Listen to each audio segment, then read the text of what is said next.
November in Abidjan should in some way feed into the global compact for next year. I've been sort of advocating and arguing that we should try as much as possible in the negotiations and in all of our deliberations to move from just policy to practice.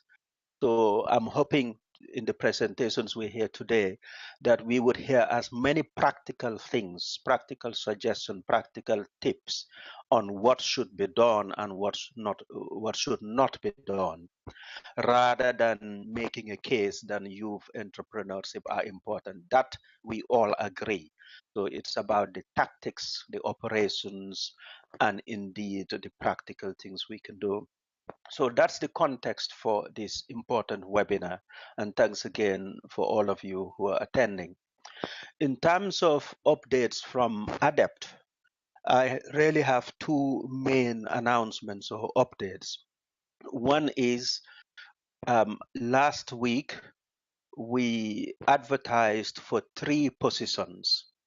That is for the position of full-time executive director, for the position of full-time capacity development manager, and full-time finance manager.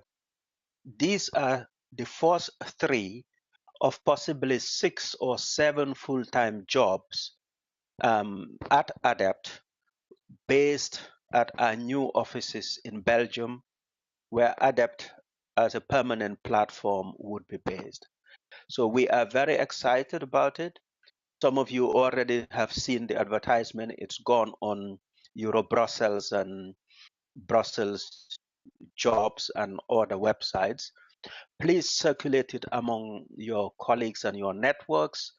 If you yourselves are interested or you know people who are interested, please circulate them. And we would like to have sort of good pool of candidates to apply.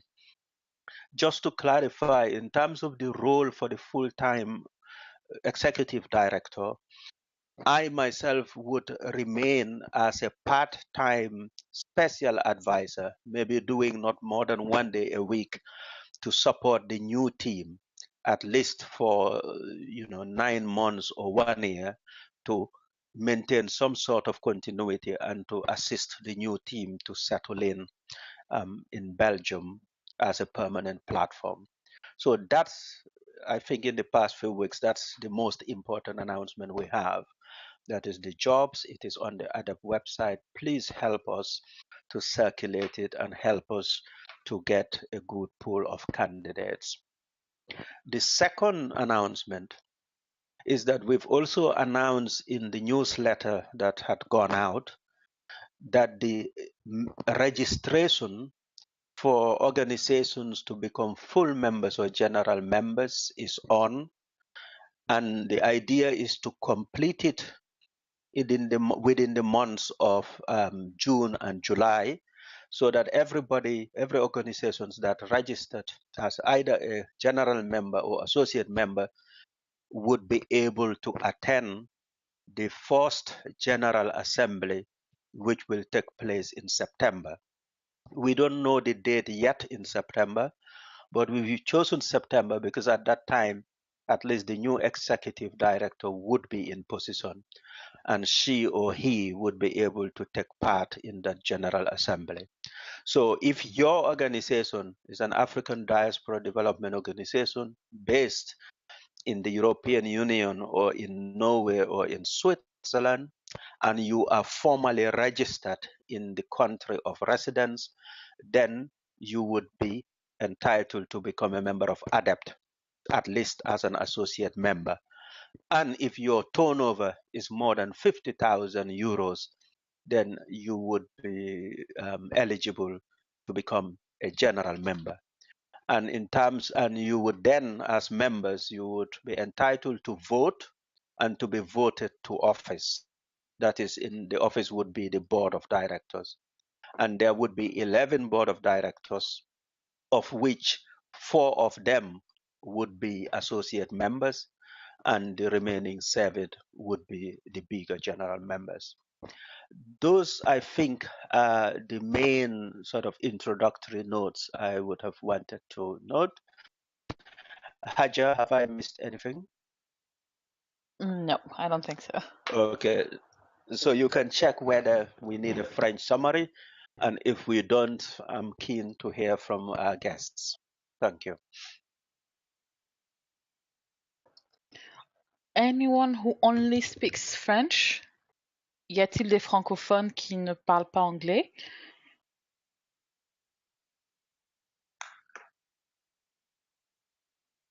Non. Donc on va continuer en anglais alors. C'est bon pour tout le monde si on continue juste en anglais? Is it okay with everyone if we just continue in English? So if you have any questions for Jibril, we'll wait in the end and then you can ask him any question you may have. So now, just an update. Bosun just told me that actually he might not be able to be in the second part. So is it okay if we start with him? And then if you have any present question to him, then we can take any specific question to him. He will only be able to be here till 4:30. Is that all right? Okay. Okay, so we'll start with Bosun, then Sana, and then Kadri. Kadri, is that okay with you?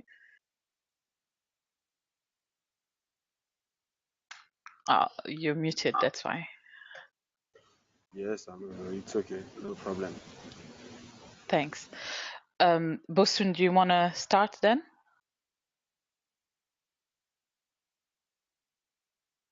I think his mic is not working. I think maybe Bosun has an issue with his mic. Oh yeah, great. So just to let you know, Bosun Tijani is the CEO of Co-Creation Hub in Nigeria.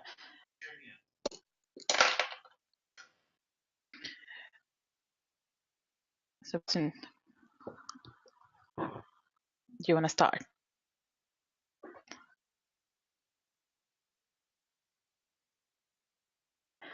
And if you want to share your presentation, you will have to click share screen. Just open your presentation and click on share screen.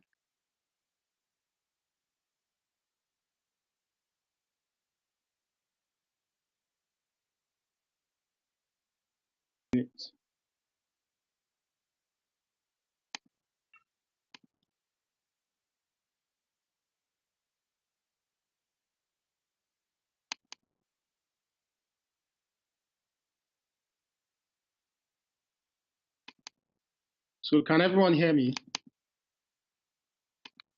Hello? Yes, yes, we can hear you. Okay. Yeah, sorry about that.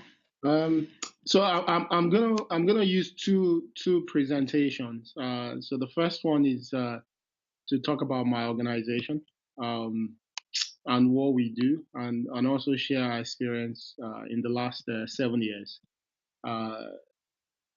And I think before I start, I would just like to say to Haja and everyone from ADEPT for inviting me to be part of this conversation. It's the first time I'm hearing about ADEPT actually, so I'm curious to learn more. But I also hope that from talking about what we do, this can be the beginning of better understanding of ADEPT and probably finding ways to work with the community. So my name again is Bosun Tijani. Can everyone see my deck? Yes. Bosun, can you just enlarge it Okay. so that we don't see anything else? Oh, okay. Is it fine now? Yes. Okay. So in 2010, myself and a close friend of mine, we both used to work full time in the UK. So I used to work for an innovation consulting firm, which was based in the Midlands, somewhere just in between Leicester and Nottingham, a place called Melton Mowbray. And mainly I used to support I used to travel across Europe. I used to support universities across Europe to be able to access the European research funding under what was called Framework Program 7 then, which I think is now called Horizon 2020. And mainly what I used to do was to help different departments within the universities to understand how to access this European funding opportunities for their R&D, but also for research work that are quite close to market. On top of that as well, I was also the project manager for a project that was funded by the European Commission, which was looking to standardize the process for commercialization of research results across Europe. I think the thinking for the project then came from the fact that the EU was coming together to be one single market, and as such, should be able to compete favorably with strong nations like the US. And back then, I think it's probably still the situation right now. The EU, the different countries within Europe have different approaches and methodology for commercializing research. And that meant as a collective, the Europe was not as competitive when it was a nation. And a lot of money was being spent on R&D. So I also happened to be the project manager for this project. I traveled across most of the key European countries. I got exposed to how much money and resources goes into the future, into investing into the future, into investing in innovation, into investing in R&D. And beyond the things that we've learned in schools, for those who study economics, as to how innovation and R&D are important for competitiveness of nations, I saw it, in a practical sense. How the effort that goes into innovation and purposeful, intentional entrepreneurship leads to the development of nations. The countries that are competitive today, they plan to be competitive today several years ago. And they're already thinking of how they're going to stay competitive in 10, 20, 30 years' time. They build expertise around different knowledge areas to allow them to stay competitive. As much as you would hear that China is beginning to take the market of Europe and the US, the question you should still ask yourself when you look within the knowledge economy, the top 10 technology companies, for instance, in the world, the top 10 are still mostly American companies. And this competitiveness comes from the preparation that these nations have done in the past.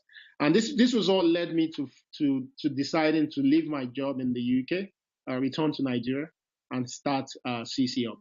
So CCUP started in 2010.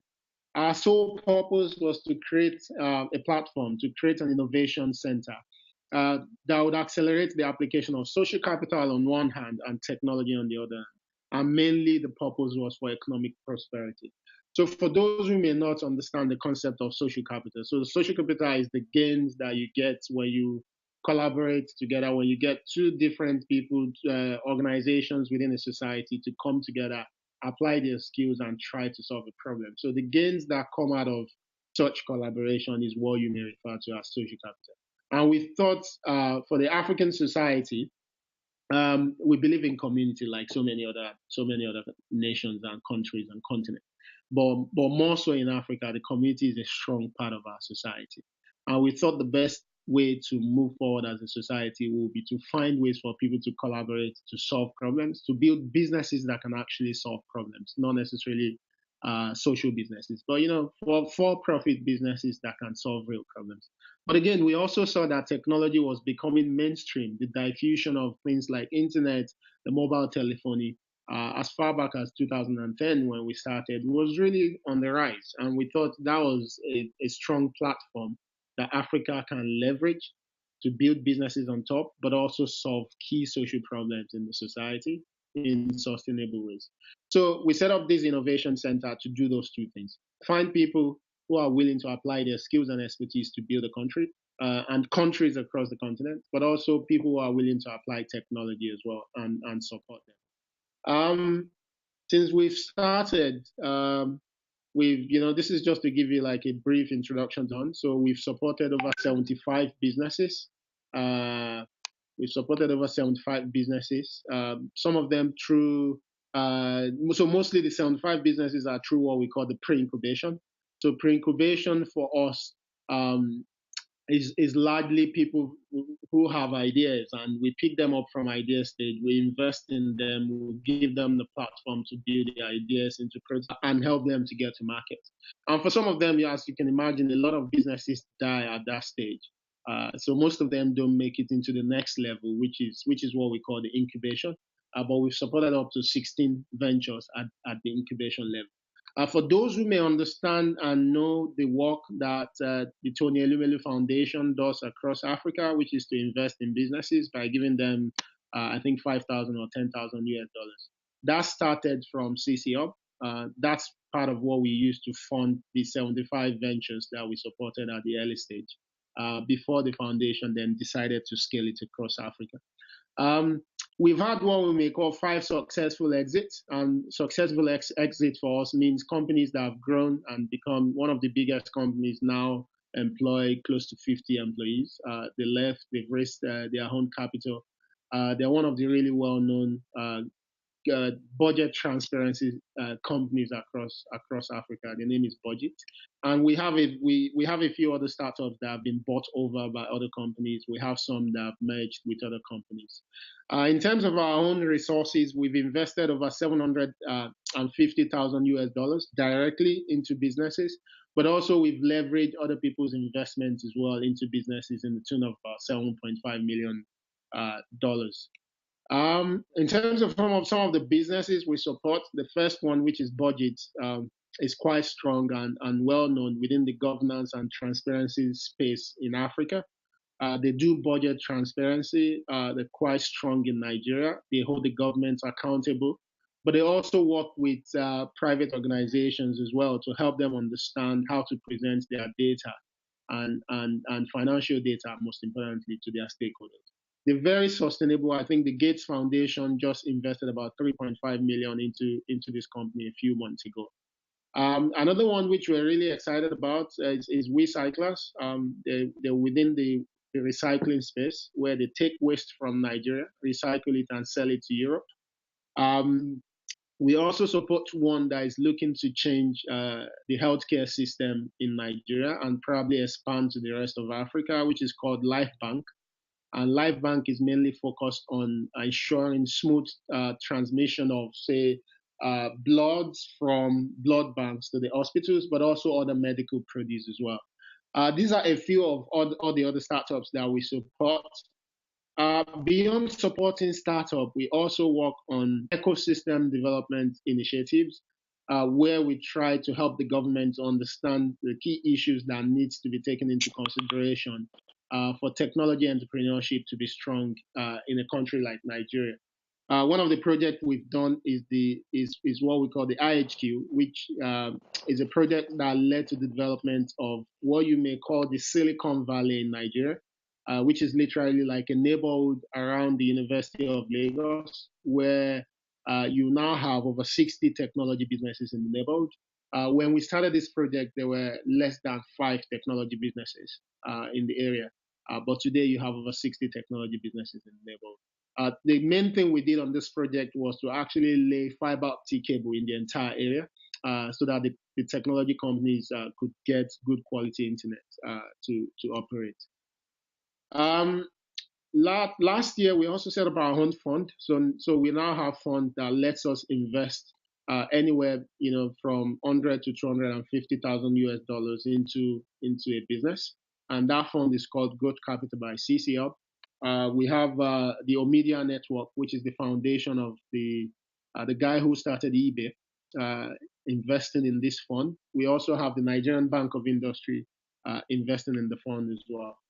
Our next big project is to construct an innovation center in the part of Lagos where the technology businesses are located. And this for us is also a cluster development initiative. We believe that if we can construct this center, more investors will find the neighborhood an interesting place to go, and other people can also begin to invest in the neighborhood as well. So this is a project we're working on at the moment. In the past, we've also done projects where we use our expertise as an organization. Beyond just supporting businesses, we also support governments to understand how to use technology. So during the last elections, for instance, in Nigeria, we built the platform that was used to enlighten citizens on where to vote, how to vote, where to collect your voter's registration card. If you have feedback for the government, how to give the feedback for the government. This platform was built by us. I'm not going to waste your time, going through all these examples because I'm aware, there are other people who need to talk. But these are some of the examples. We're also quite strong within education. We have a practice of about 10 people working on understanding how technology can be applied within schools across Nigeria. That this is a big issue for us. And the work we do under education is supported by Mercator Foundation from the US. As some of you guys may know, the founder of Facebook visited the Innovation Center last year, which was one of the biggest news from CCL, and everyone across Africa got to know about it, which was really exciting. But I think to talk to some of the issues that this webinar is meant to talk to, which is entrepreneurship, and how do we scale the opportunity that more and more young people are interested in entrepreneurship, especially, and I'm going to speak to the area which is my own core interest, which is technology entrepreneurship. There's a lot of excitement that perhaps the next Facebook is going to come from Africa, which to a large extent is true, but also false, because technology entrepreneurship is largely driven by talent and know-how. You need to come from a place of knowledge to be able to compete favorably within the technology space. And I think the development around the continent is still quite weak. Universities are not necessarily moving at the same pace with how the young people on the continent would like to move. There are more and more young people who want to build technology businesses. But technology businesses also require the fact that you need access to talent. You need to be able to find software developers, engineers who can help you grow a business that will be competitive globally. So I think this is one major challenge that I would like to put on the table that I think Africa needs to pay attention to. We need to start to think of how we develop talent.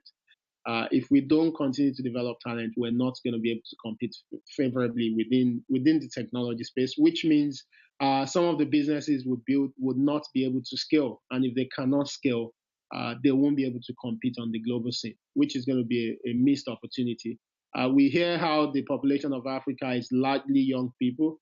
Our workforce is quite strong. But the question we should be asking ourselves is, what sort of workforce do we have? Is it one that is well educated, that has a lot of knowledge to offer to build real businesses and solutions, or is it just one that is based strictly on numbers, which at the end of the day are people who will be used for crude level, factory work and similar things? These are the questions we need to ask ourselves. The other issue, which I think is a major pipeline, is also a major problem, is also pipeline development. As we talk about businesses, we also need to understand that businesses requires investment. Young people may be excited about building businesses, but there's got to be a society that is willing to also support them to build. And investors will call this a pipeline issue. And we're seeing this more and more in Africa. A lot of investors are hearing about the excitement on the fact that more young people from Africa wants to build businesses, and they're beginning to come. Before, the complaint used to be that there's no money to go into businesses in Africa. But I think this is changing. We have more investors who are looking for businesses to invest in. But there's no one that is investing in the very, very early stage. So the pipeline is weak. And most of the time, nations need to prepare themselves to invest in the early stage, not the investors. Because the early stage, most of the time, comes with a lot of risk. If the society, if the country is positioned in such a way that it can encourage more young people to start, once they get the opportunity, what will then happen once they can demonstrate some level of traction is investors will find them bankable. And as such, more investors will come and invest in them. So I think we have a problem of pipeline, which we don't need to wait for foreign funds to kickstart. We need local funds to start to build the investment pipeline that foreign funds can then come and take advantage of. And I think the third bit It's also the third issue I'd like to put on the table, which I think we need to address, is value chain support. I think again this is absolutely critical. You can see a lot of young people building businesses on the continent, trying to provide services that can scale, services that can address issues within the society. But we also need to understand that globalization is real. These young businesses will compete with businesses from other parts of the world, and there's got to be some form of support that is out there from, say, government or large corporations from within our countries to be able to support them and give them some hedge. Because if they don't have the edge, if they don't have the government patronage or support, if they don't have good support from corporate, they will end up competing with stronger businesses from the rest of the world, from China, from Europe, from the US, and the implication is that they will never get the chance to actually grow. So these are the issues I'm putting on the table. In terms of solution, what we've been doing at CCOB is actually to engage people locally to build solutions. But we've also decided that while so many people talk about, so this is an old slide. This I'm just gonna still have to move from one slide to the other. So what we've done at CCOB is to actually begin to think of where we find talent from.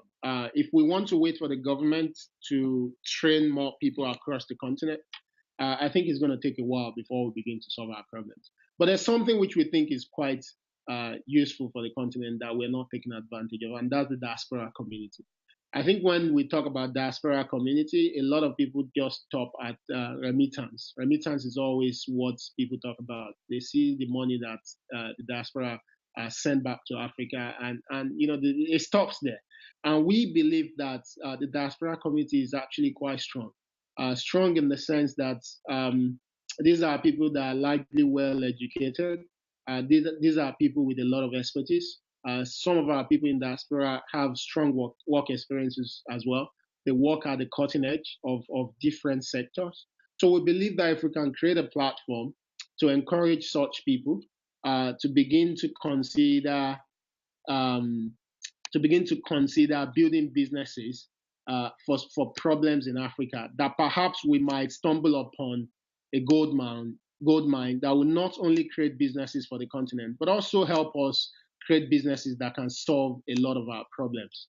Some of these people have PhD degrees, they work in top organizations, they're doing really good things across Europe, but they're also scared to be able to say, can I wake up and set up a business that would someday change the face of Africa?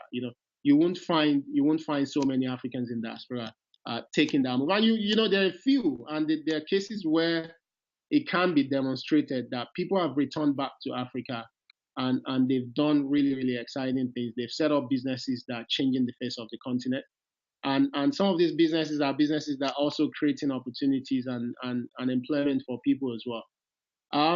So I'm just going to show, without taking too much of your time, I'm going to just talk through what we've launched, which is the Diaspora Challenge, which we launched at the Facebook office in London on the 6th of May, early in the month. And the goal of this Diaspora Challenge is to help solve three key issues or three key challenges on the continent. So again, these are some of the things I've spoken to in terms of the quality of people in diaspora. And for us, we believe that scientific and technological innovations are important sources of new solutions in everywhere you look. Science and technology is important. And we believe that Africa has the highest number of people, but talking to people who have left their comfort zone to return back to Africa to do things, some of you guys may know some of the faces here. Can you see my screen? No, you would have to share your screen again. Oh, I thought I did. Thought I did.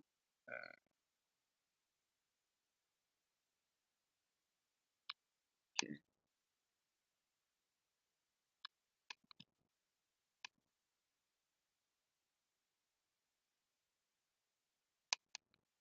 One minute.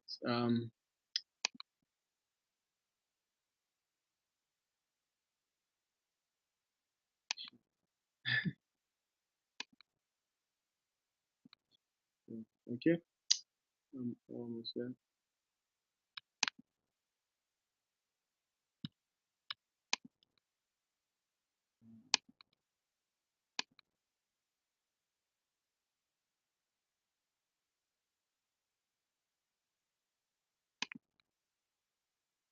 Is it back? Yes, it's loading. It's loading. Yeah, that. Mm.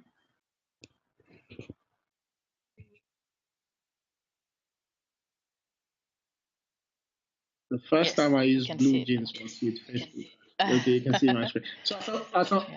as I was saying, I think some of you guys probably can recognize some of the faces on this page, and there are so many people like them as well. These are people that have returned back to the continent, built businesses, that that are causing positive change on the continent, businesses that are also generating revenue, creating job opportunity.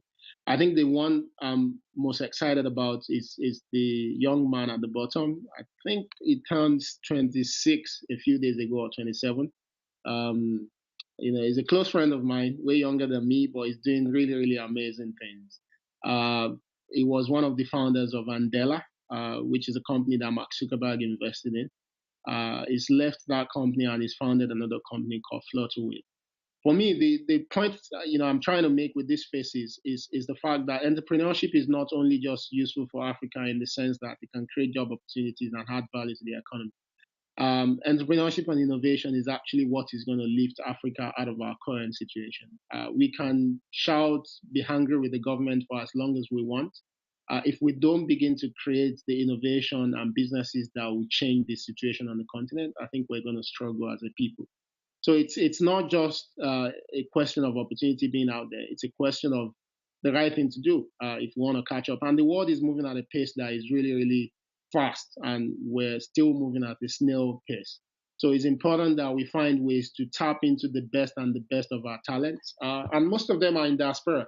So for us, this is why we launched the Diaspora Challenge. The Diaspora Challenge is going to focus on 3 for 2 early stage ideas in financial technology. So anyone with a very smart idea on how we can use low technology to connect people at the bottom of the pyramid to financial services. So those who are still struggling to get onto the different kind of financial services you can think of, how can we use really low technology to connect them?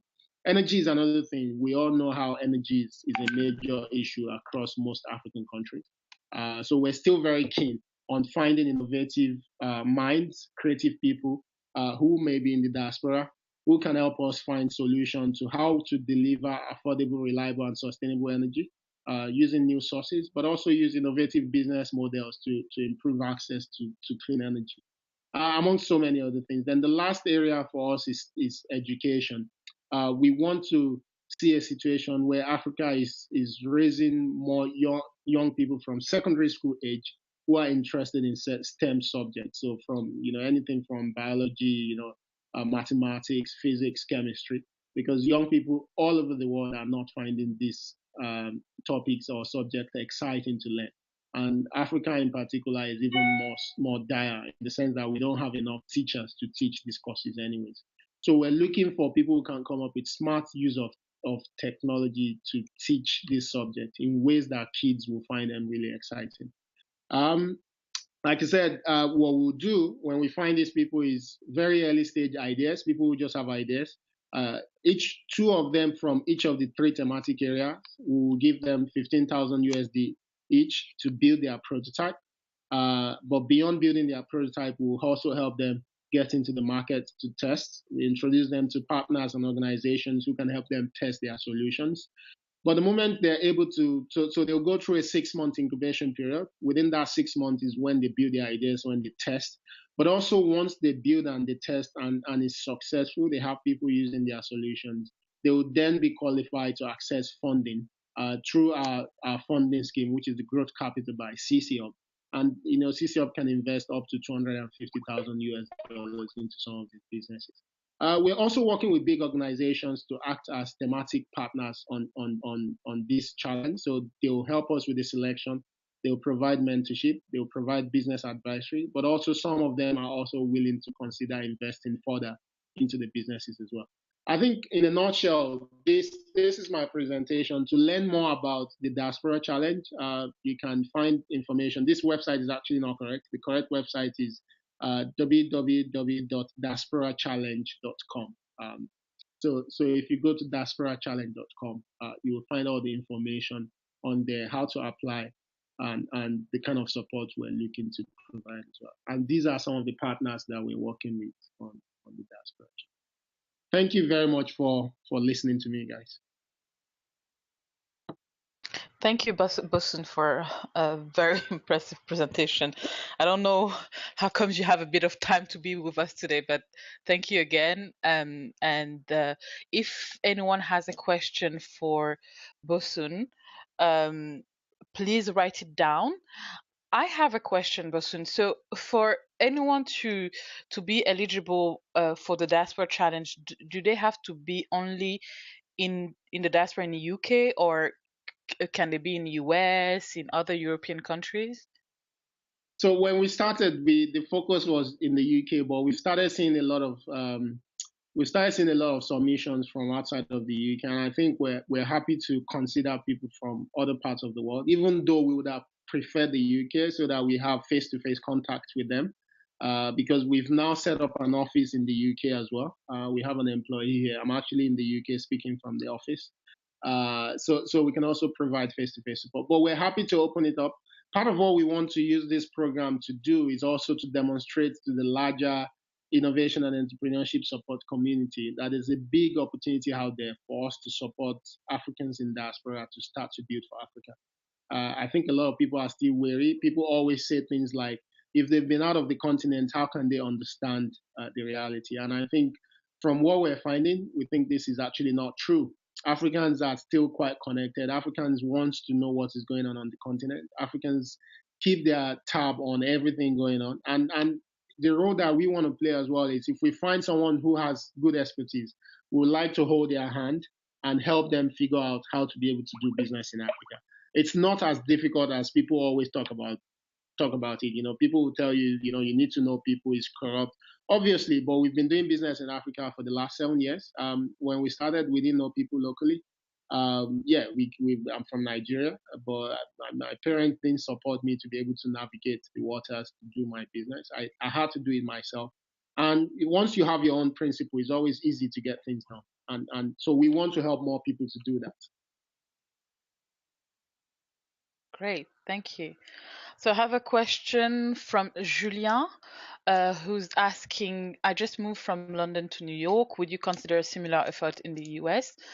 I think you kind of answered to that, but would you accept any application then, if Julien wants to apply? Well, we're not actively.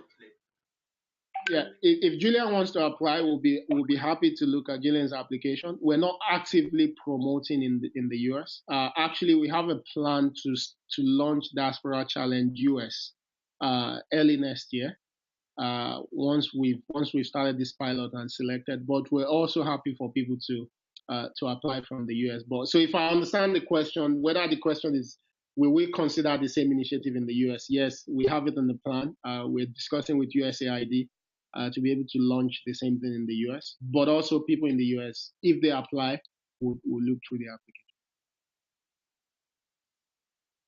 Okay, thanks. As we don't have that many time left, so I'm going to take 2 or 3 questions at the same time. So if you could answer briefly, that would be great. Yes, so Freda is asking, what is your UK address? Is there, Benny is asking, is there any age range? And Alvina is asking whether you would be in the UK in July. UK address, we're temporarily in Leicester. We're hoping to set up a hub in London. So website, you see the UK address there. I can also send it to you via email. Will I be in the UK in July? My birthday is in July, and it's a big one for me. So I'll be in the UK, but 2 weeks. 2 weeks out of that, I think 1.5 weeks I won't be. You know, I'm gonna be 40 in July, so it's really big for me. Yeah, so I'll be in the UK part of July, but not July. Then the last question is what? About the age range.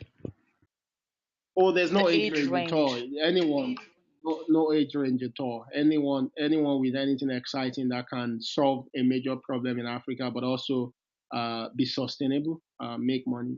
We want to support.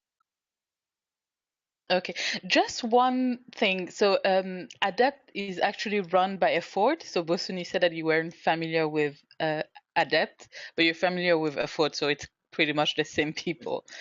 Okay. So, and then we have Julien who would want to connect with you. So, is it possible? Would it be possible to share your presentation with attendees? So, I don't know whether you have your contact details on the presentation. Absolutely. I'll send both of them to you. There are two presentations I used. I'll send both of them to you right away. Great. Thank you. And then there's a question on any specific African countries. Well, so we're Is part there of a network of technology. No, there's no preference. We're part of a network of technology hubs across Africa, and we've just launched yesterday another program to support entrepreneurs from Africa. We're bringing 15 African entrepreneurs to London, Amsterdam, Berlin, Zurich, and Paris in August. So we're beginning to extend our work beyond Nigeria, and we have partners, so we don't have any restriction. Okay, great. So Mamadou says that he has a question. Mamadou, do you want to ask your question directly, or can you just write it and I'll read it?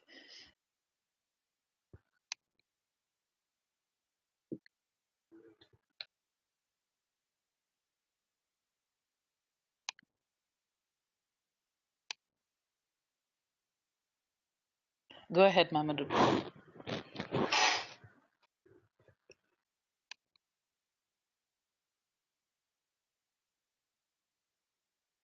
We can't hear you, so maybe you should write it.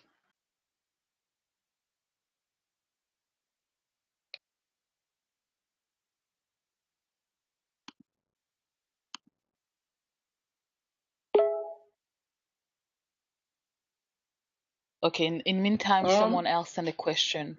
Any reason why much thrust is placed on fintech startups? Yeah. It's equal slots. So it's two startups, two early stage ideas per thematic area. So we're not so we're focusing on three. Unfortunately, we can't do much more than that. This is an experimentation for us. We're using our money for this experiment. So we can only do three thematic areas, and it's not because there are not other big issues, but there's a lot of appetite for financial technology. Energy is also quite big, based on some of the research work that we did, the DEX research work that we did. We came across a lot of Africans that have serious expertise in energy, PhD people working in different organizations across Europe. That's why we think that's important. Then the last one, education. No, I'm sure everyone agrees that education is a major issue in Africa.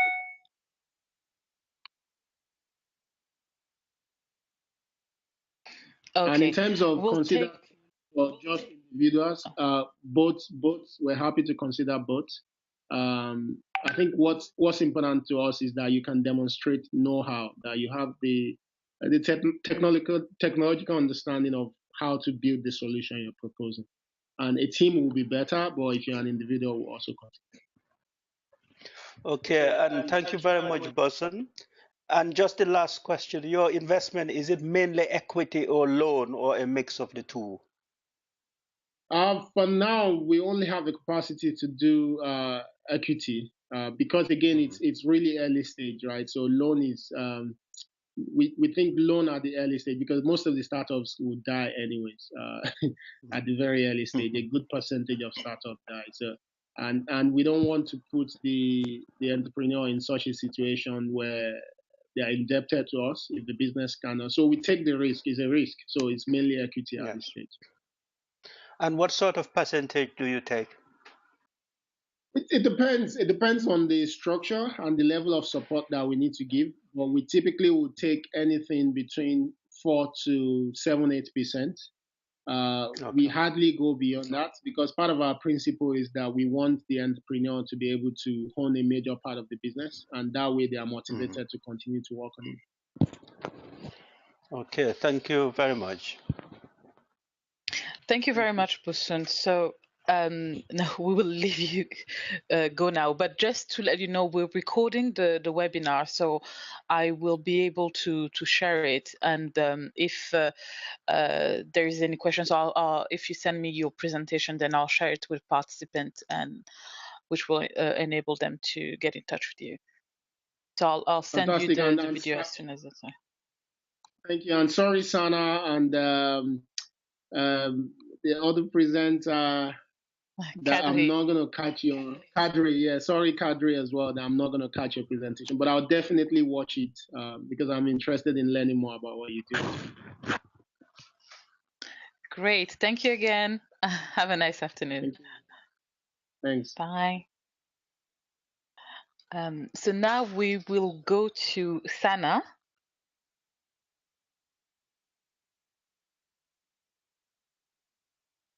Sana, actually, we can't hear you, so let me just unmute your mic. Do you hear me now? Yes. Okay, so I assume that I'll be speaking in English only, right? Yes, it seems that we don't have Francophone, so. Yeah. Okay, good. I will just share my screen with all of you.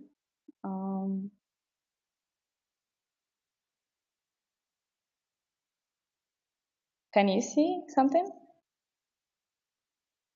Do you see the screen? Not yet. Not yet, okay. No.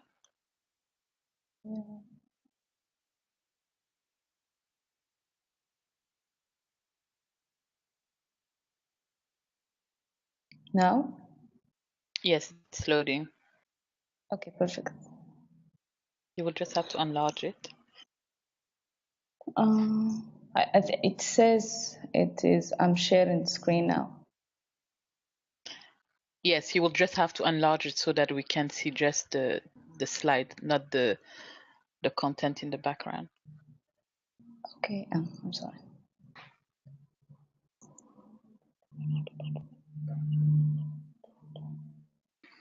Maintenant, ça va? Ça marche? Yes. Yes, okay, perfect. Juste que tu mettes en... Pour pas Bah, qu'on voit la bande sur la gauche. Ah, ok. Slideshow, yeah. Ok, super.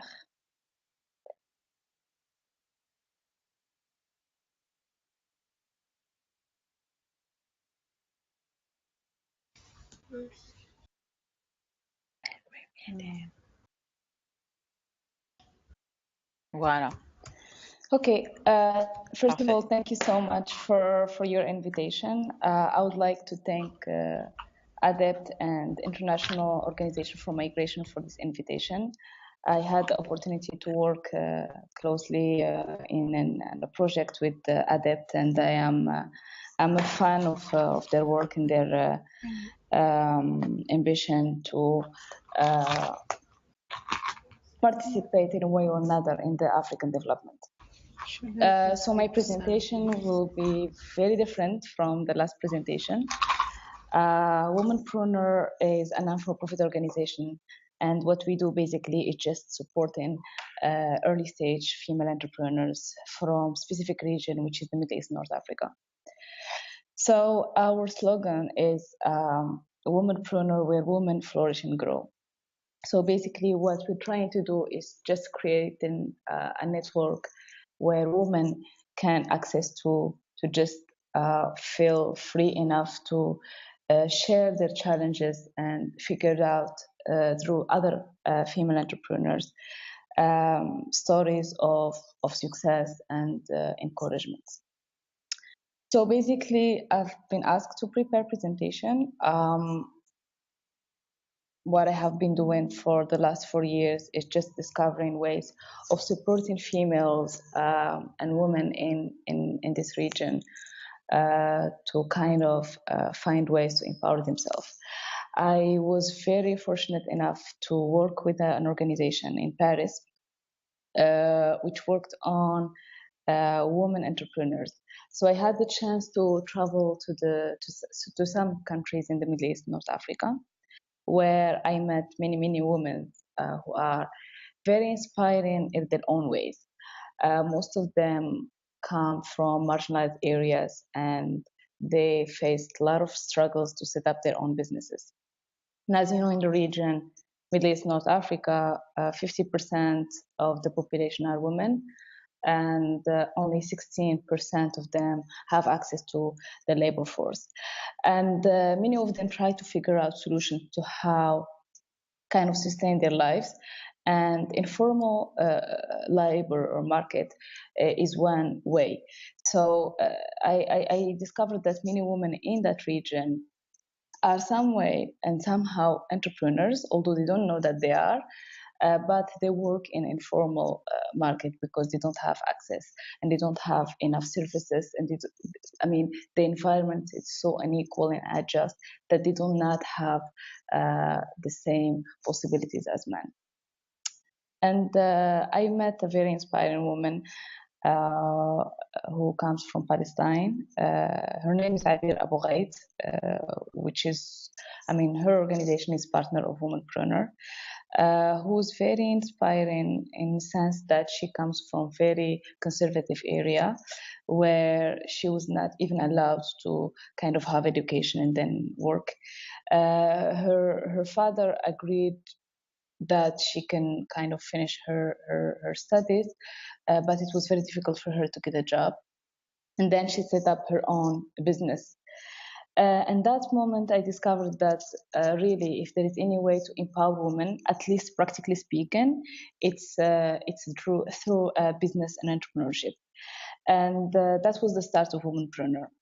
So basically, we are a non-for-profit organization. What we do is we often provide programs on entrepreneurship and business to women from the Middle East and North Africa.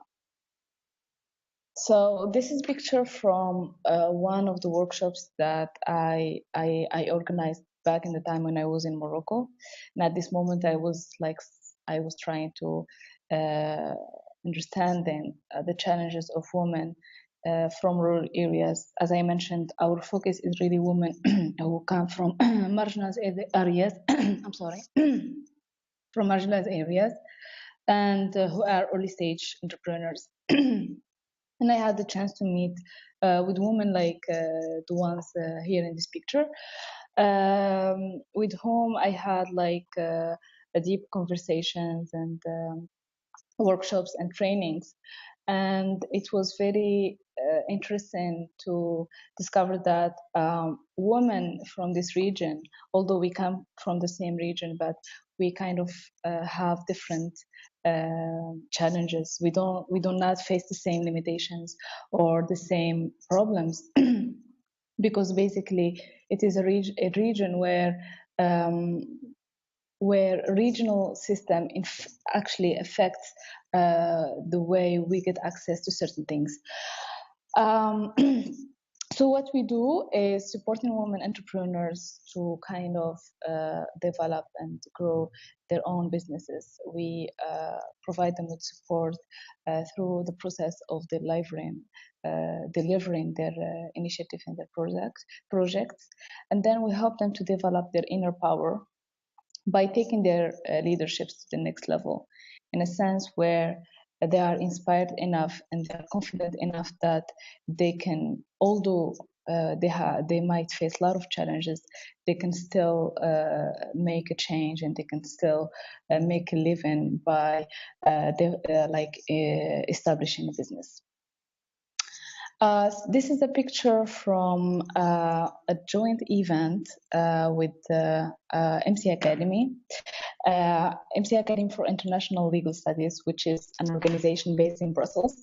We had the opportunity to have a joint partnership with them, for which I work as well. MC Academy has a different kind of perspective of empowering women.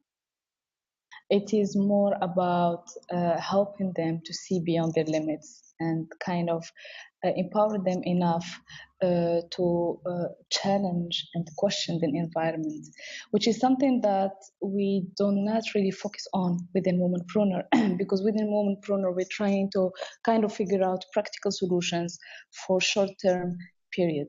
So this joint force was just excellent enough for us to kind of complement each other in a sense where our work can kind of feed in to our different respective efforts. So this is a picture of the joint event which took place in Brussels in March. Okay, how do we do it? So basically we have different programs. The most important one is the 1 year professional entrepreneur program. So basically every year we select 10 women from the Middle East and North Africa who are early stage entrepreneurs. So they have their businesses, they started their businesses from 1 year to 3 years. And they kind of are interested in tackling a social issue in their societies. And basically 10 of them get selected based on their motivation, their project, and the social issue that they're tackling, but also they're willing to kind of support other women from their communities.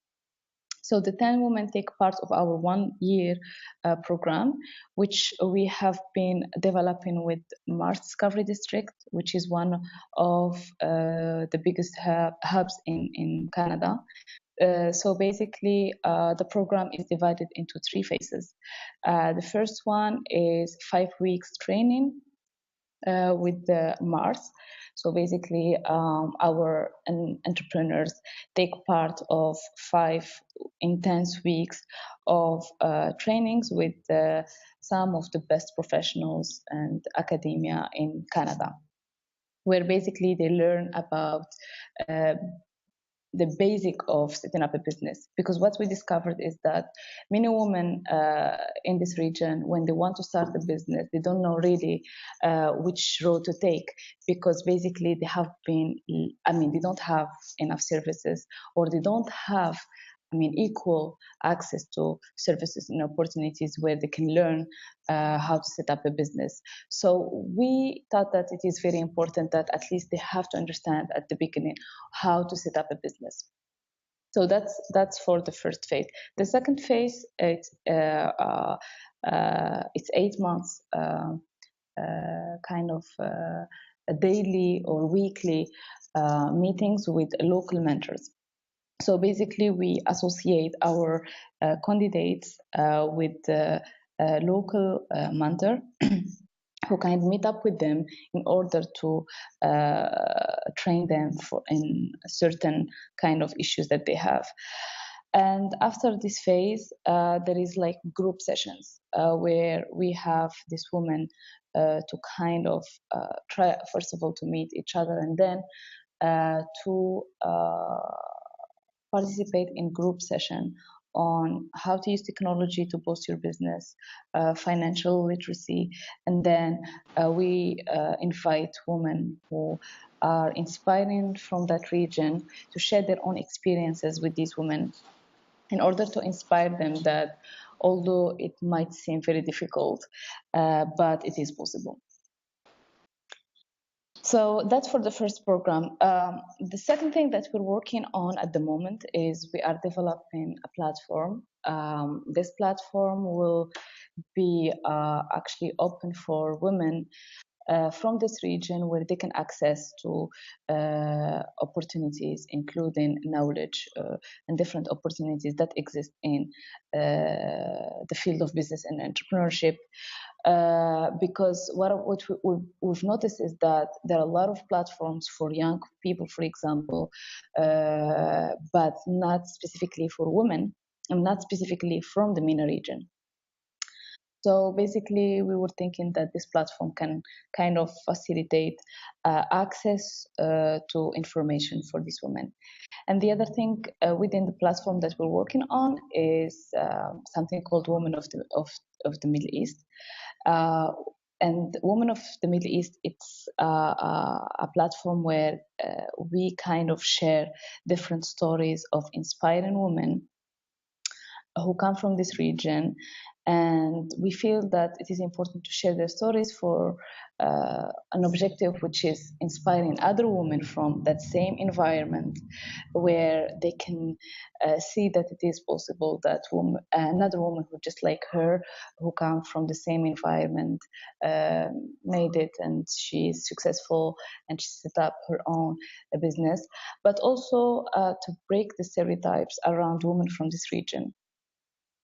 Because women from this region are labeled as oppressed and as submissive, which is, I mean, which is debatable actually, because social injustice do exist in this region, but at the same time, it is very, very easy to kind of give one assumption about women in this region, and to kind of give one single story about what's happening there.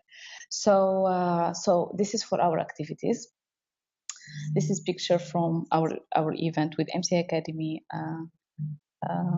last March. Okay, why womanpreneur?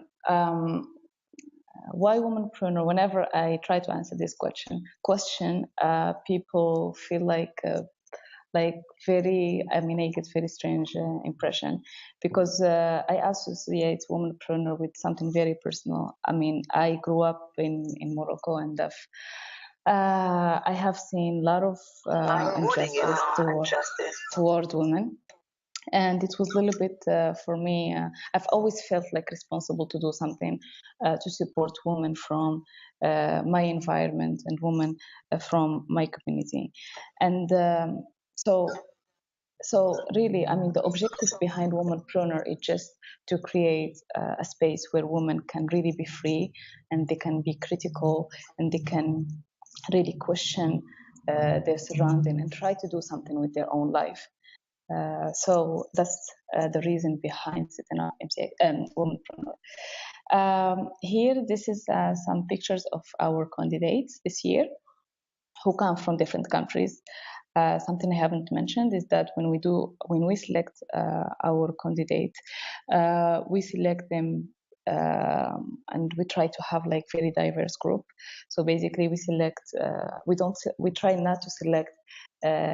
For example, two women from the same country. We try to have really diverse group where we can have different kind of stories and challenges and also expertise.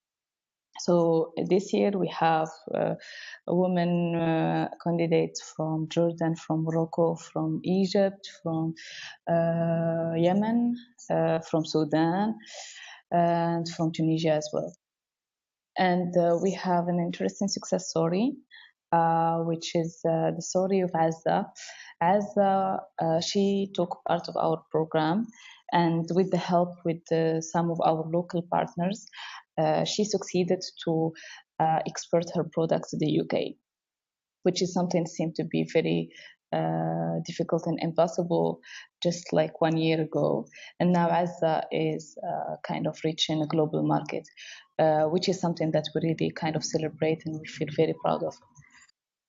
Okay, I have been asked to highlight what changes have we seen, and I would suggest that you watch this link where you can see more what we have done and what we are trying to do and what we want to achieve.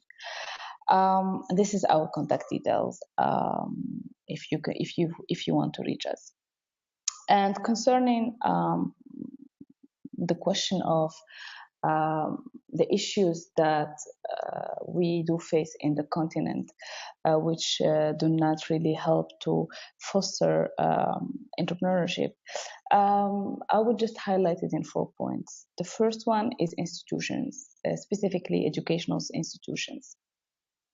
We are taught to learn by rote. So basically, the objective is to get a diploma and then gets a job in the public sector. So that's the dream of many of Africans follows. And I think my Africans follows here in this webinar would understand that I studied in Morocco, and I have been taught that I have to get my degree and then I have to work for the government or for a public job in order to kind of reach like the objective of all the other like young people in my country.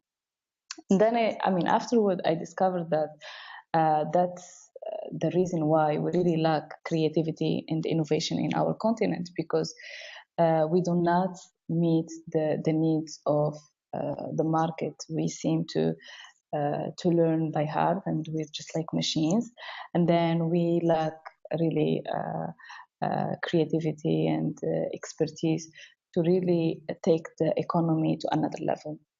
And I think this is one issue that we do really have in the region, where education is not really taken seriously, and we do not have enough investment in that sense. The other issue we do have is that, Africa is the youngest continent in the world. In 3 people, there is 1 who is under the age of 30. So this is something very, very interesting, but also at the same time very challenging. We have all witnessed when the United Nations and all its member states have agreed on a Sustainable Development Goals agenda to really foster the situation of our countries. And one of the specific topics that has been highlighted was youth entrepreneurship. So basically, the question is that it's not about setting up an agenda and then waiting till 2030 to kind of meet again and discuss it.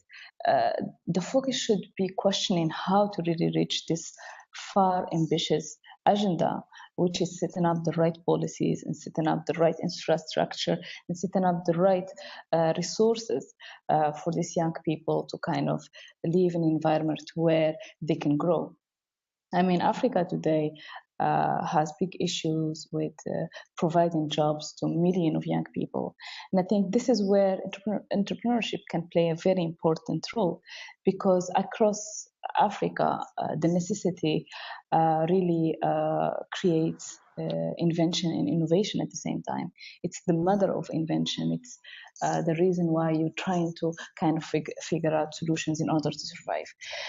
And I think this is something government officials need to take very seriously, because entrepreneurship can kind of fill the gap of the poverty that we do have and the challenges that we do have in the region. The other issue is about lack of investing in entrepreneurs and young people. So we do really have lack of access to funding, lack to access to skill trainings, lack access to networking and support. Many of young people, they do not really understand which kind of institutions they can go through when they're setting up their own businesses. And I think really the lack of providing this kind of services do push entrepreneurs to fail their own initiatives, which might kind of help in order to fill the gap and provide jobs to other young people around themselves. The other issue, which is Dana, you only have 1 minute left. Okay, I'll try to. Sorry to interrupt. Okay, it's fine. Thank you. So the other issue, which is partnership. As in Africa, we have been always perceiving Africa as a continent that needs help. And this is the issue with the partnership kind of and relationship between the North and the South, because partnership is not charity. And specifically in this region where there is a lot of opportunities. So I would I would really insist on investment instead of providing help or development aid for this region, because Africa is not taken. I mean, it's not till today. I feel that Africa is not taken as partner in development, which is very sad, because it should be the other way. Because, for example, we have two big countries in Africa which are facing very serious issues, and that is Egypt and Nigeria. Egypt with more than 80 million of people, and Nigeria more than 100 million of people. And these two countries specifically are facing very serious issues, politically speaking, economically speaking, and socially speaking. So there is a high risk that we will have migration flows again to Europe. And this is where entrepreneurs really can play a very important role, because they can really, if we encourage them enough, they can provide solutions for situations like this, and provide jobs for young people. Because one of the reasons people try to leave their countries is for economic reasons. I do believe economic reasons are not the only reasons, but in many cases, economic reasons really push people to travel abroad and just kind of try to find better conditions somewhere else. So to conclude, I believe that entrepreneurs really see in challenges and in situations of crisis an opportunity, and what they really need is investment and cooperation from different sectors, and that has to do with public sector, private sector, and also the international community. Thank you so much for having me. Thank you very much, Sana. So now we'll go to Kadri. So we've only 2 questions for Bosun. For the newcomers, we took questions for Bosun just because he had to leave for a meeting. So we'll hear from Kadri, who is the co-founder of Africrea. Africrea is an site based in France. So then after Kadri's presentation, we'll take questions for Djibril, Sana, and Kadri. Thank you. To you, Kadri. Hi, can you hear me? Yes. Okay, no problem. So before I start, I'm really sorry for my French accent, and I guess I'm the only francophone here. So I'm trying to make. Can you speak a bit louder, Kadri? Because your voice is slightly low. If you can speak a bit louder, that would be great. Now it's okay. Can you hear me? More louder, please. More yes, louder? a bit louder. Okay. Now I will share my screen.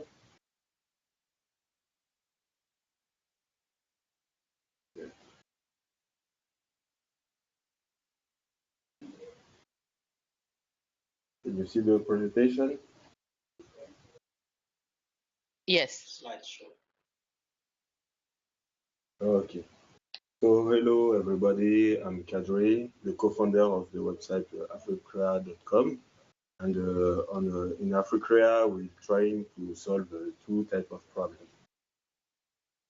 The first problem is that it's very difficult to find African fashion and craft unless you go directly to Africa or in just a few African markets in big cities like Paris, London, Brussels, for example. So we noticed that the choice and the availability is very limited. And the second problem is that there is a lack of tools and methodology that the designers of those products are facing to sell their products.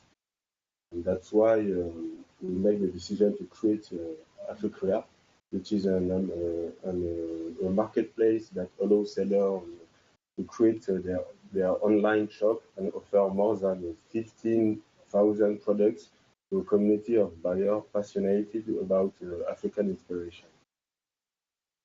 So we offer to sellers sales tools and CRM tools, and we try to propose to customers a tailored audience and good buying experiences. So, Kadri, would you mind just holding the mic near closer to your mouth, because it's really difficult to hear you. it's really difficult. Now it's okay. If you have yes, you need to have the mic near your mouth. Okay. Now is that okay? Yes, now we can only see your mouth, but it's fine. And now too. Okay, that's Là, c'est better. bon? That's better. Yes. Là, c'est mieux, là? Oui, oui. Ouais, en fait, ouais, Thank you. Yes. So, where I was. So today on Africa, we work with more than 800 committed designers in 23 countries of all origins. The designers are not necessarily African. It's just a product that must be inspired by Africa. The majority of those sellers are based in France, and 19% are women. On the side of customer, we already have more than 5,000 buyers who spend an average of 60 euros. We are also followed by more than 100,000 fans of craft and fashion inspired by Africa on our social network. And to speak about a few KPIs, since the website is online since April 2016. We've been growing at a rate of 5% per week, and today we are currently making more than 60,000 of a growth volume per month, and more than a third of the transaction are cross countries. And it's just the beginning, because our ambition is to create the leading website for ethical and ethnic fashion creation. So, like ADEPT asked me, I find two issues for a better entrepreneurial environment that is focused on my area, which is fashion and craft inspired by African culture. The first is the shipping problem that we face in all of the country in Africa. The shipping is very expensive in Africa, and it's not the same price depending. The organization is depending of the country system and the post office. So we try to encourage to say to the sellers that to join together, to try to make some deals. Aja, tu peux m'aider dans la traduction, s'il te plaît, sur ce point de l'expédition, si ça ne te dérange pas. Oui, vas-y. Donc, dis-moi en français ce que tu veux que je... Voilà. En fait, au niveau des frais de port, ce qu'on essaye de faire avec Africa, en fonction des pays, on pousse en fait les vendeurs à s'unir pour venir en fait pour mutualiser les coûts. En fait, on a démarché par exemple DHL et UPS en Côte d'Ivoire et au Mali pour que tous nos créateurs en fait dans ces pays-là puissent avoir des réductions ensemble, parce qu'ils viennent ensemble, ils sont ensemble, ils arrivent à avoir des coûts mutualisés et du coup à baisser leurs charges. Si ça te va.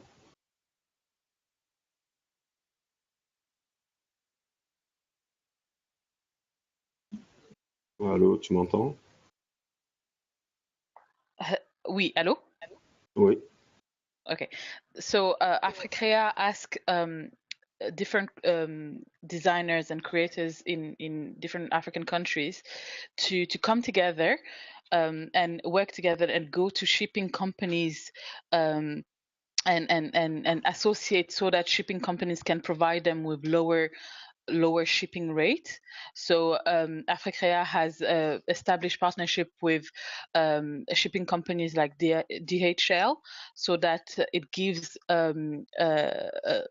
discount shipping rates to any of those sellers selling on the Africrea website. Yes, it's okay. And the second issues that our sellers face in Africa is the lack of support and services like marketing, logistics, and customer service, for example. But it's also an issue in a simple area. For example, in Africa, we're trying to find some photographer just to make some good picture to help to promote African sellers' products. And what we're trying to do at the max all day long with those issues, it's to find out how we can help those sellers promote their knowledge. So that's why we try to contact young African of the diaspora that could help the local sellers developing their business. That's the second main issue. And for the part of opportunities for young Africans that we find is about business development on the African fashion and craft area. There is a lot of traditional expertise to develop. We are really believing that the African culture and the creativity can enlighten the entire world, and they just need some expertise, some management skills to help them to promote that product. That's why we think that there is a lot of opportunity for young African diaspora to go back to some country like Senegal, Ivory Coast, or even Nigeria, to come to help to help sellers to just build their brand and to promote their product. And the second opportunity that we find is less about entrepreneurship, but in investment. It's in real estate in some country. We find out that I used to try to invest in some countries like Senegal and Ivory Coast in real estate, and I think it's one of the best opportunity to build assets with a small amount of money compared to Europe and USA, for example. That's all for me. So thank you for listening to me. Thank you, Kadri. So just one thing, so both of you, Sana and Kadri, if the participants want to get your presentations, would we be able to share it with them? Yes, it's okay for me. Yeah, the same from here. Great. Thank you. Thank you very much, guys. Really interesting. And I am a client of Africrea. I really love Africrea. And Sana, I'm such a big fan of your company because as you mentioned in your presentation, there's so many women entrepreneurs who themselves don't know that they're entrepreneurs. So that it's so interesting to see how you sort of work with them to enhance the work. So does anyone have a question? So we have about half an hour, 28 minutes. 28 minutes sharp. We need to finish at 5. Please, let's try to keep up with time. So do we have any questions for Jibril, Sana, and Kadri? I have question for both Sana and Kadri. Should I go now? Sana, it's good to see you on screen. I've not seen you for a while. So hello. Hello. two interlinked questions. The business support you give to these women, is it done face to face, and who are the people providing the support in the different countries, or is it done online? And are the organizations you're supporting, are they at the level where they're either creating self-employment or they're employing other people? If they're employing other people, can you give us a sense of how many jobs have been created? And the question for Kadri, of course, the website is very beautiful. And the products are so appealing. So my question is, you've hit on a very big sort of query, that is shipping costs, which is logistic costs. Apart from pooling together and discounts, what ideas, if somebody had lots of money to solve the problem, what should they spend it on? So my question is, you as a sort of distributor, as a website that brings all of these suppliers, what do you think are the big ideas for a solution? Because some would say that if the market grows and the volume of traffic grows, then prices would go down. But it's a catch-22 in that if the cost is high, then that volume may not grow. So I would like to hear your views about that.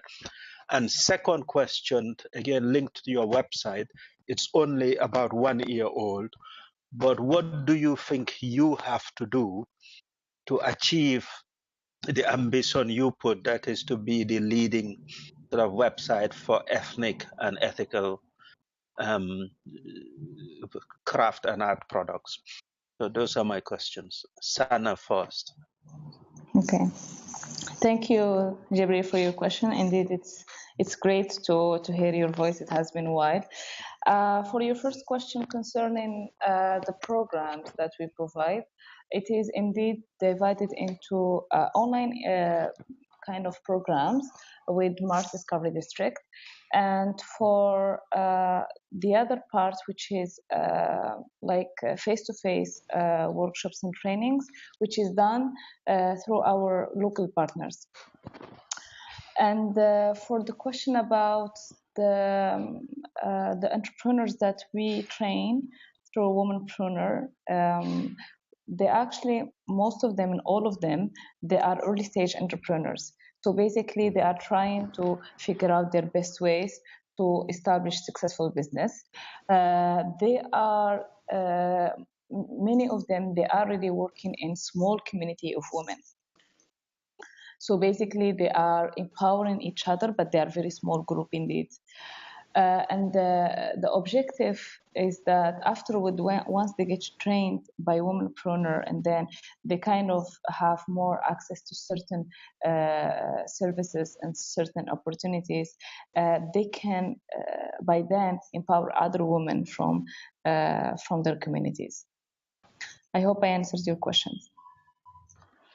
Yes, thank you. Thank you. Kadri? Yes, it's for me. So your first question was about the shipping solution, right? If I understand. For the moment, we for some African sellers, mainly big sellers, we propose to handle the shipment. We propose them to ship their inventory to us in Paris, and we manage the shipment. And we propose a higher commission for that solution. But I think the main what could be a good solution is that in each main country to have a job like a country manager, people who can gather all the sellers and to really use the power of the orders of the transaction to make deals with post office. For example, I'm coaching some sellers in Mali, in Bamako, and we managed to get the post office and to get to find a way to find a cheaper cost for delivery. I don't know if it answered your question.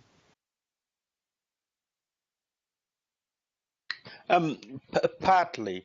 More to it is if, for example, there was external help, say the government to help or international organizations to help to grow this, what sort of intervention may be needed to bring down these costs? Because for some of the smaller suppliers, they still wouldn't have the volume. And by the way, whilst I've got the chance to ask this additional question, I'll put in one more, which is slightly trickier one, which is the question of so-called cultural appropriation. So already the products you sell, it's not always African designers. There's always a worry that for many African products, non-Africans end up making the profit out of sort of the Africans. What's your thinking as an African diaspora entrepreneur in this field?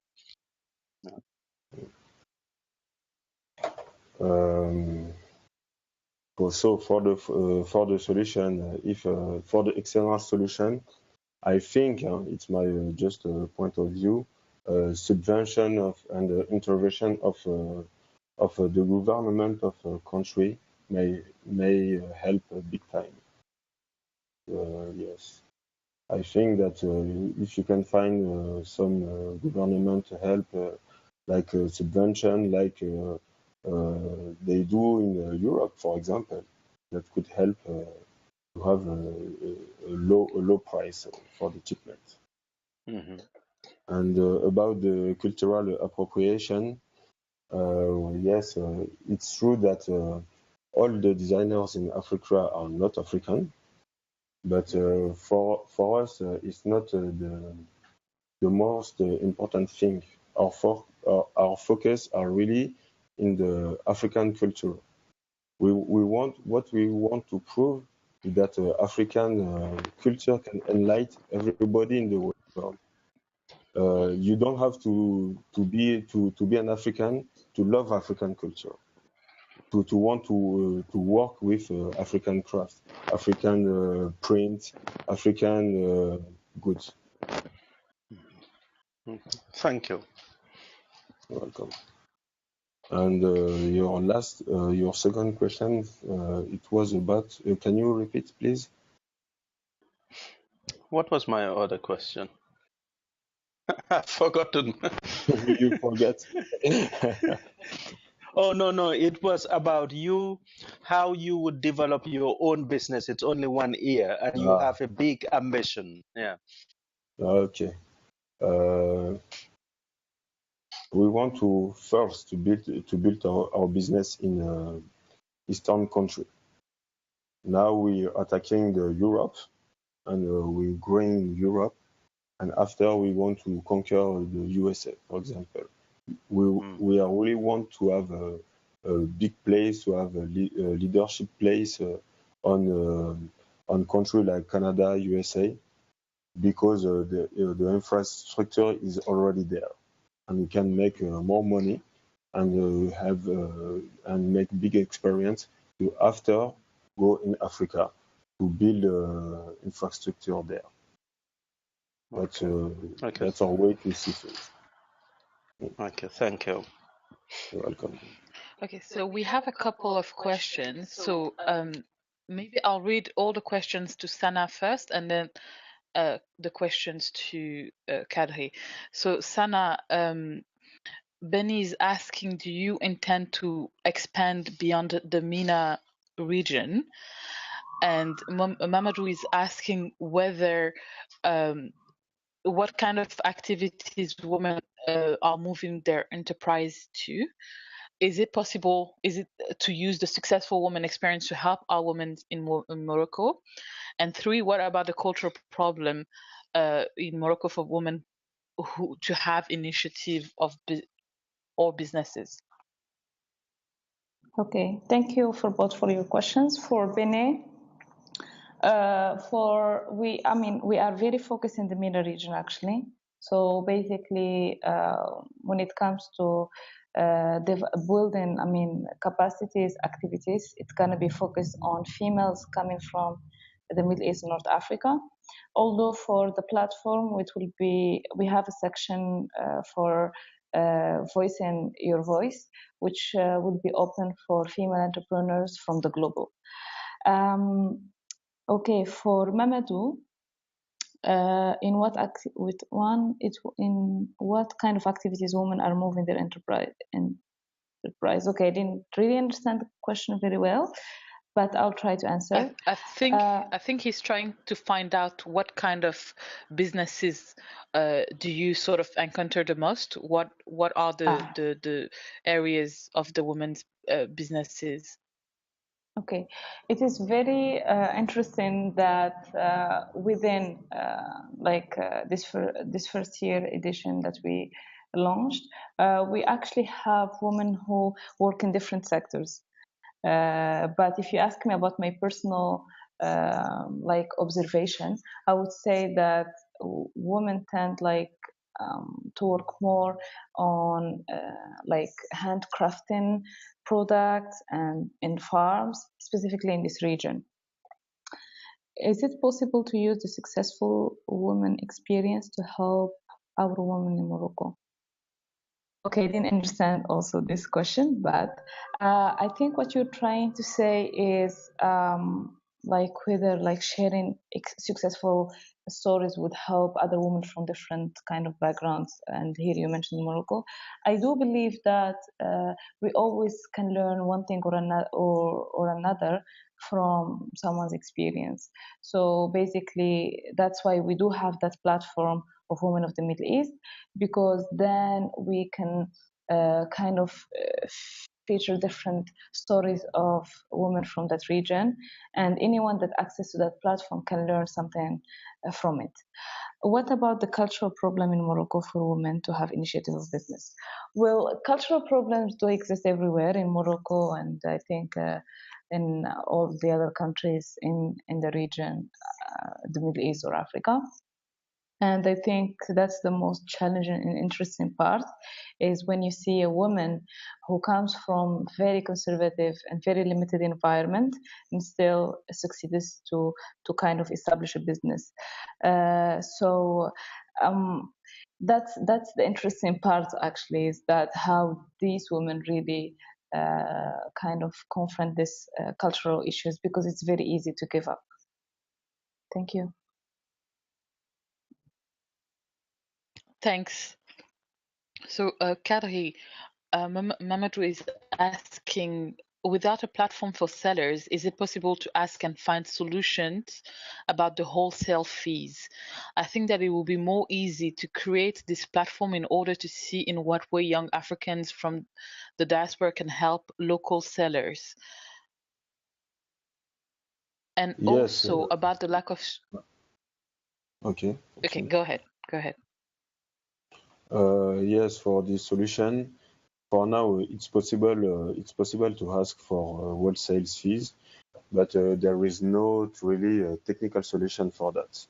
You can in the website you can directly contact any sellers in Africa to ask them the wholesale fee. To tell you the truth, the main sellers in Africa, the big sellers, are already done the wholesale fees, and send a lot of product in Europe and Caribbean. So if a young African from diaspora really want to help local sellers, I think they have to go there, because the sellers will already have the skills to go on the website, already proposed this offer.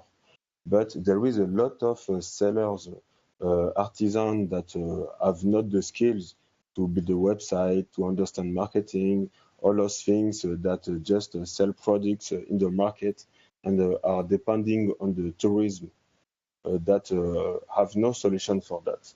And for that, a website will not.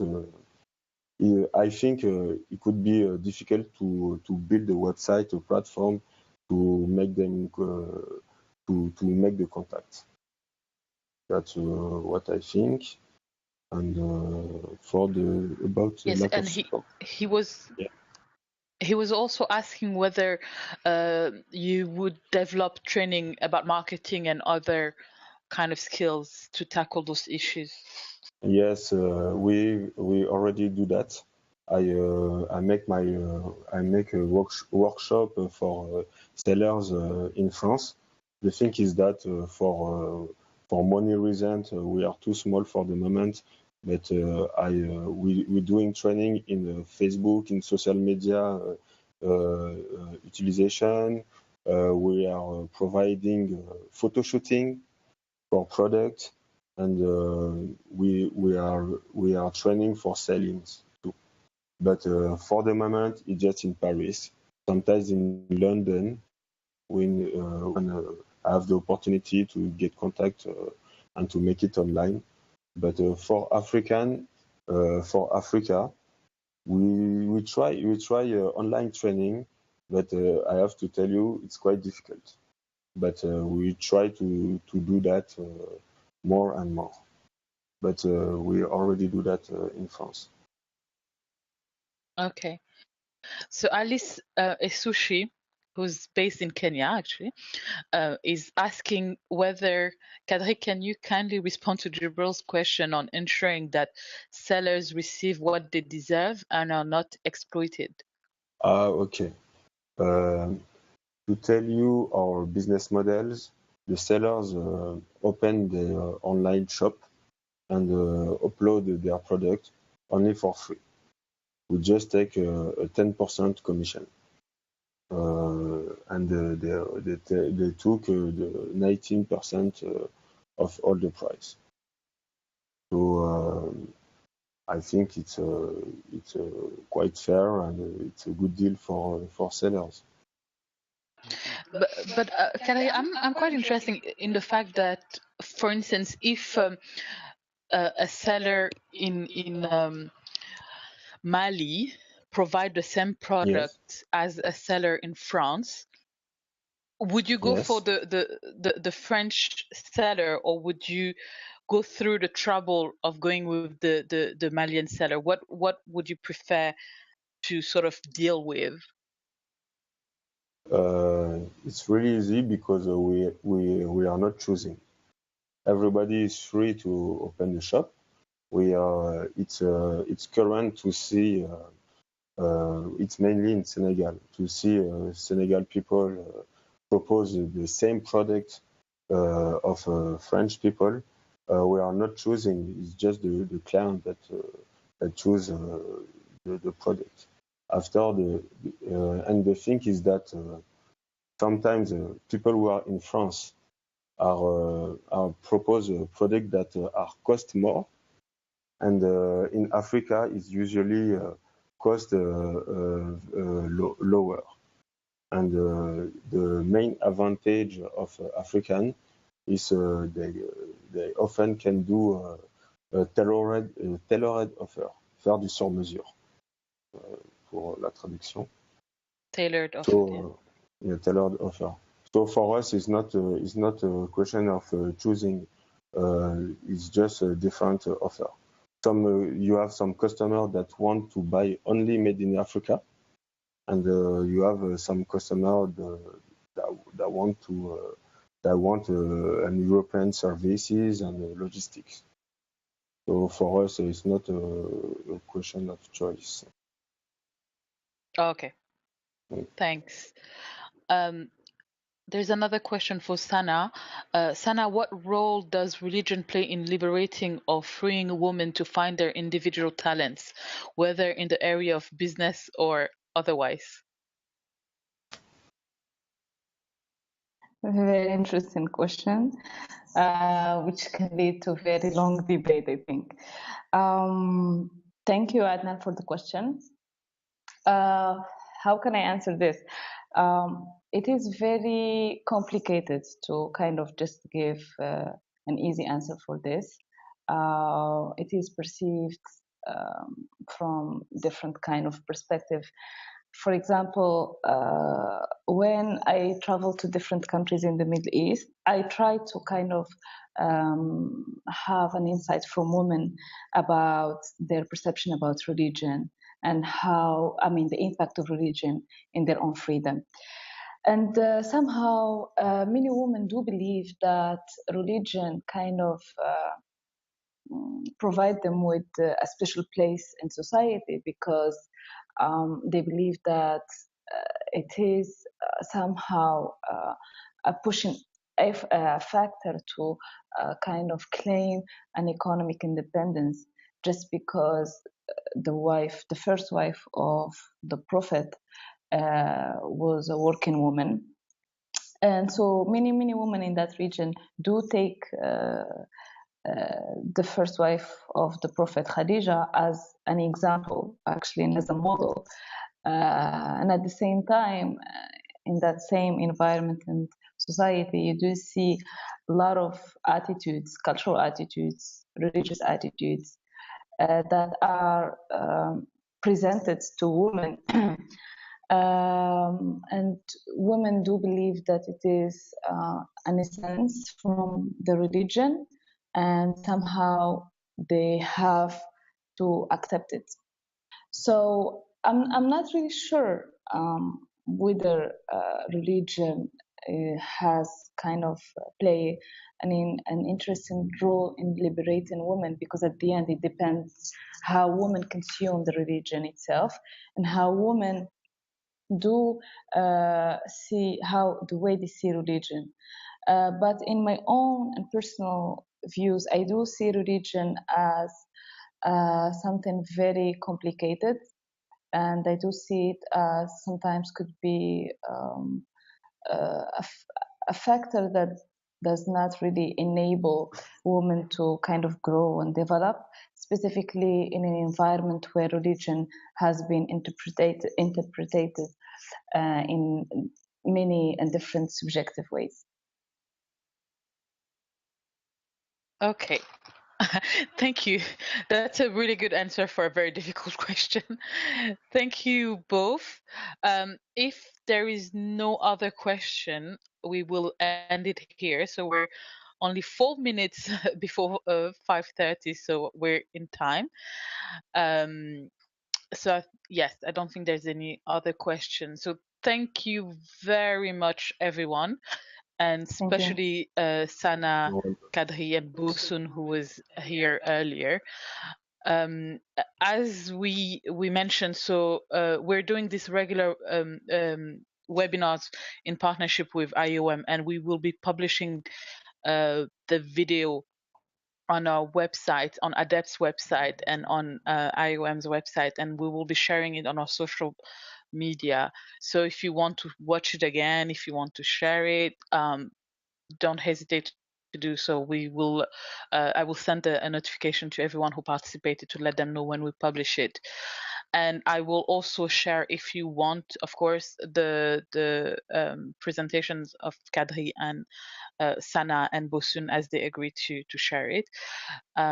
So thank you again, everyone. Thank you to Jibril Fal for being with us today. And yes, have a very nice afternoon. Enjoy the weather. I hope the weather is better in your side of the world than it is here. So yes, thank you again. And do please visit Womanpreneur's website and Africrea, because I'm sure you won't be bored. There's so much to learn from these two young entrepreneurs. And thank you, Hajar. Thank you for all. Thank you for the invitation, Hajar. Right. Bye-bye. And hello, Momodo in Madrid. Yeah, unfortunately, his mic is not working. Yeah, he's smiling. Thank you, Kadri. Thank you, Sana. Thank you, Ali. Thank you. Thank you, Mamadou. Goodbye. Have a very nice afternoon. Bye. Thank you. Bye.